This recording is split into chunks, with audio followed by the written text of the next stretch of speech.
প্রায়শই একটা কমেন্ট কিন্তু আমার চোখে পড়ছে। তোমরা প্রায়শই এই কমেন্টটা করছো যে দিদি সোনা কি করে কিনবো। আমাদের কাছে সোনা কেনাটা একেবারে একটা দুর্বিষহ ব্যাপার হয়ে গিয়ে দাঁড়াচ্ছে, কারণ সোনার এত দাম, সত্যি কি করে কিনবো এটা আমরা বুঝে উঠতে পারছি না। তাই মনে হলো এই সংক্রান্ত বিষয় নিয়ে যদি একটা ভিডিও করা যায় তাহলে কেমন হয়। নিশ্চয়ই তোমাদের অনেকটা উপকৃত হবে, কিছুটা হলেও তোমরা বুঝতে পারবে বা ভাবতে পারবে যে না, আমরাও চাইলে কিন্তু সোনা কিনতে পারবো। এখনকার দিনে তোমরা হয়তো একটা টার্ম খুব শুনে আসছো, সেটা হচ্ছে কি ডিজিটাল গোল্ড। অনেকে হয়তো জিনিসটা শুনে আসছো কিন্তু ধারণা হয়তো প্রপারলি হচ্ছে না। এই ডিজিটাল গোল্ড হলো এমন একটা বিষয় বা এমন একটা জায়গা বলতে পারো যেখানে আমরা কিন্তু 10 টাকারও সোনা কিনতে পারবো। একটু অবাক লাগছে বলো শুনতে, সোনা আবার 10 টাকা, এটা কখনো পসিবল? কখনো সম্ভব নয়। কিন্তু না, আমি বলছি সম্ভব। তোমরা ন্যূনতম 10 টাকার থেকেও কিন্তু সোনা কিনতে পারবে। তোমাদের নিশ্চয়ই জানতে ইচ্ছা করছে যে কি এমন এই ডিজিটাল গোল্ড, বিষয়টা কি, কিভাবে করা যায়, কিভাবে সম্ভব।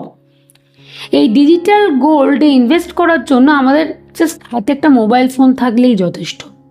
মোবাইল ফোনের এই টাকা পেমেন্ট করার জন্য বিভিন্ন অ্যাপস অ্যাট প্রেজেন্ট উঠেছে। তার মধ্যে তোমরা নিশ্চয়ই অনেকে জানো বা তোমরা ইউজও করে থাকো, সেটা হচ্ছে গিয়ে ফোনপে, গুগল পে।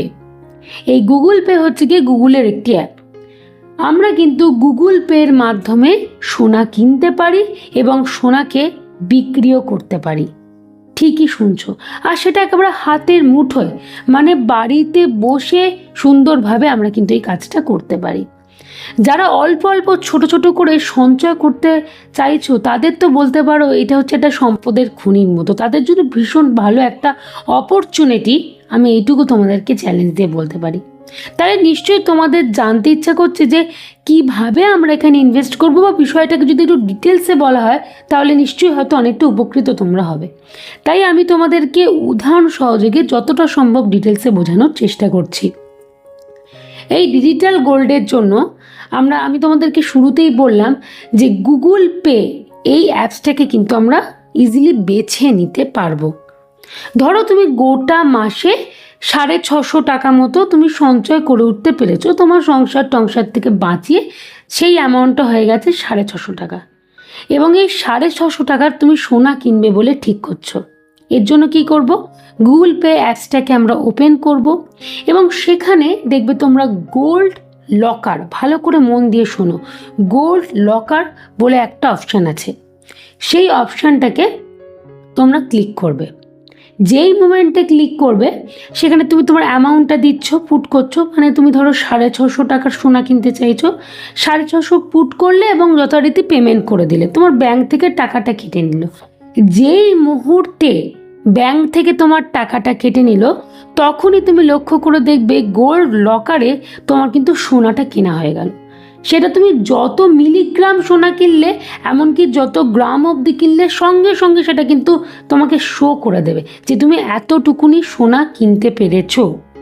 এতে মানে এত ভালো একটা অপরচুনিটি, তুমি চোখের সামনে সব কিছু দেখতে পাচ্ছ কিন্তু। আচ্ছা, তোমার যদি ইনস্ট্যান্ট মনে হয় যে না, আমি কোনো একটা বিপদে পড়েছি, সোনাটা আমাকে বিক্রি করে দিতে হবে, এইটাও তুমি বাড়িতে বসে সাধারণ একটা ফোন নিয়ে করতে পারবে। সেল বলে একটা অপশান তুমি সেখানে পাবে গুগল পে অ্যাপসটার মধ্যে। সেই সেল অপশানটাতে ক্লিক করলে তুমি যতটুকু সোনা বিক্রি করতে চাইছো, যদি চাও পুরোটাই বিক্রি করে দেবো, কি পার্টিকুলারলি একটা অ্যামাউন্ট তুমি বিক্রি করতে চাইছো, সেটাকে তুমি কিন্তু ইমিডিয়েটলি বিক্রি করে দিতে পারবে। আর দেনার দেওয়ার টাকাটা কিন্তু তোমার ব্যাংক অ্যাকাউন্টে ঢুকে যাবে, কোনো দেরি কিন্তু হবে না, দেনার দেওয়ার কিন্তু টাকাটা ঢুকে যাবে। এবং এইখানে সুবিধা কি, তোমরা একেবারে অল্প থেকে শুরু করতে পারো। ওই যে বললাম ইন্ট্রোতেই তোমাদের 10 টাকা থেকে এবার তুমি যত খুশি তুমি করতে পারো। ক্লিয়ার করতে পারলাম? এবারে আমি তোমাদেরকে এই ডিজিটাল গোল্ডের বিভিন্ন সুবিধাগুলো নিয়ে আলোচনা করব, যাতে তোমাদের পক্ষে জিনিসটা বোঝা আরও একটু সহজ হয়ে যায়। আচ্ছা, প্রথম সুবিধা সেটা হলো স্বাধীনতা।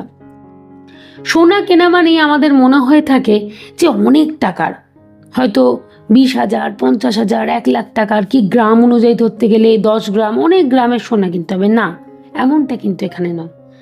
আমরা এখানে বললামই তোমাদেরকে 10 টাকা থেকে শুরু করে দিতে পারি।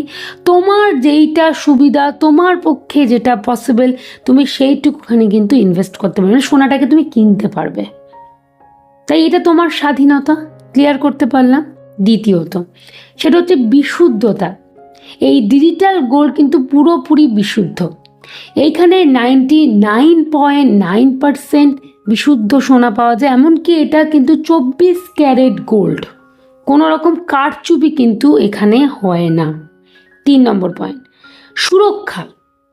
আমরা যদি বাড়িতে সোনা রাখি আমরা ভয় পাই যে যদি বাড়ি থেকে সোনাটা কোনো কারণে চুরি হয়ে যায়, একটা চিন্তা দেখবে আমার মনের মধ্যে থাকে। কিন্তু এই গুগল পে অ্যাপসটাতে সোনাটা কিন্তু পুরোপুরি সুরক্ষিত, কারণ আমরা তো সেটাকে হাতে নিয়ে দেখতে পাচ্ছি না, তাই এটা আমার চুরি যাওয়ার কোনো ভয় নেই। অ্যাপসটা পুরোপুরি সুরক্ষিত, ইজিলি তুমি এখানে কিন্তু ডিজিটাল গোল্ড কিনতে পারো এবং সেটা খুব ভালোভাবে সুরক্ষিত অবস্থায় থাকবে। এটা নিয়ে তোমাকে কোনো রকমভাবে মাথা ঘামাতে বা অতিরিক্ত পরিমাণ চিন্তা করতে কিন্তু হবে না। 4 নম্বর পয়েন্ট, মেকিং চার্জ। আমরা যদি সোনার কোনো জিনিস কিনি দেখবে আমাদের সেখানে অনেকটা টাকা মেকিং চার্জ হিসাবে দিতে হয়। অ্যাট প্রেজেন্ট আমরা মেকিং চার্জের খরচ কিন্তু প্রত্যেকেই কম বেশি জানি, কিন্তু এইখানে যেহেতু তুমি জিনিসটাকে হাতে নিয়ে দেখতে পাচ্ছ না, এখানে কিন্তু আলাদা করে তোমাকে কোনো রকম কোনো মেকিং চার্জ দিতে হচ্ছে না। তাহলে এই একটা ঝামেলা মুক্ত তুমি কিন্তু শুরুতেই হয়ে যাচ্ছ।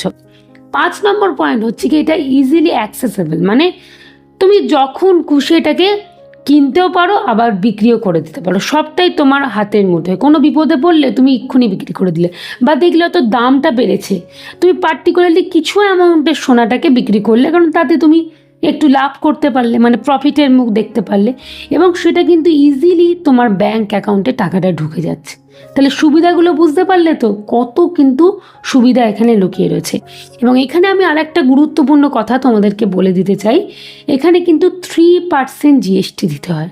আচ্ছা, উদাহরণ সহযোগে বোঝাই, ধরো তুমি 100 টাকা সোনা কিনেছো, এর মধ্যে সোনার মূল্যটা হয়ে গেল 97 টাকা, আর 3 টাকা তোমাকে জিএসটি কিন্তু দিতে হচ্ছে। তাই বলবো আর দেরি করো না, যেহেতু অল্প থেকে ছোট থেকে সূচনা, তো ছোট থেকে আমরা শুরু করতে পারি।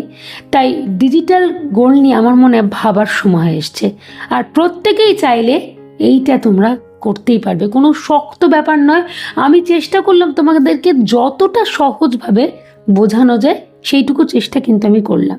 আশা করি তোমাদের কোনো বুঝতে অসুবিধা হয়নি। যদি এরপরও সমস্যা থাকে কমেন্ট করে জানিও, আমি তো রয়েছি, সাধ্যমতো চেষ্টা করব উত্তরগুলি দেওয়ার।